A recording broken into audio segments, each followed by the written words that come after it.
بسم الله الرحمن الرحيم. الحمد لله رب العالمين، والصلاة والسلام على خير خلقه وآله أجمعين. بەڕێزان، سلام و ڕەحمەت و میهرەبانی خوای پەروەردگارتان لەسەر بێت لە مزگەوتی رسول الله صلى الله عليه وسلم.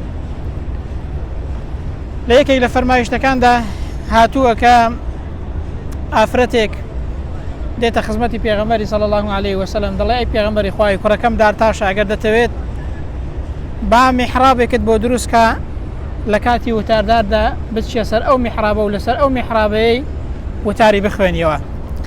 پێغەمبەر صلى الله عليه وسلم ڕازی دەبێت کە میحرابێکی بۆ دروستکەن.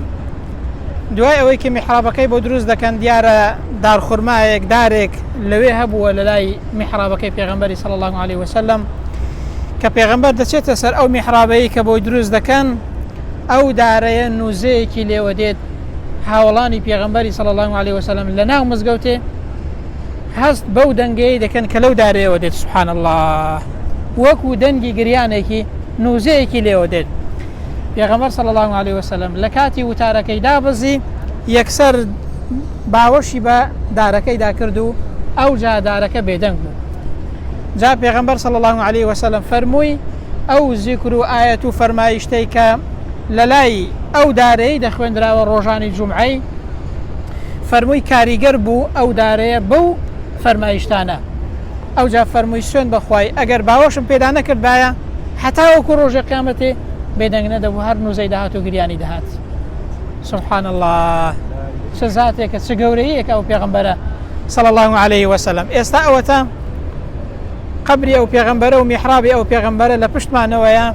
ئالێرە ئەو دارە بەو شێوازەیە کاریگەر بووە بە پێغەمبەر صلى الله عليه وسلم. بەڵام ڕەن بێ زۆر مسلمان هەبێت بە فەرمایشتی پێغەمبەری کاریگەر نەبێت، بە پێغەمبەری کاریگەر نەبێت صلى الله عليه وسلم. دێ ئەوە پێمان دەڵێت کە بەڕاستی ئێمەش پێویستە قەدری ئەو پێغەمبەرە بزانین، بەو پێغەمبەرە کاریگەر بین، بەو فەرمایشتانە کاریگەر بین کە لە خوا و لە پێغەمبەرەوە صلى الله عليه وسلم بۆمان دەخوێنرێتەوە. دارێک کە بێگیانت چۆن کاریگەر دەبێت بە فەرمایشتەکانی پێغەمبەر و بەذاتی پێغەمبەری صلى الله عليه وسلم. دەی بەڕاستی ئێمەش دەبێت زیاتر ئەو پێغەمبەرەی چاکتر بناسین و باشتر پابەندی ڕێ و شوێن و سنەتی ئەو پێغەمبەرە بین صلى الله عليه وسلم.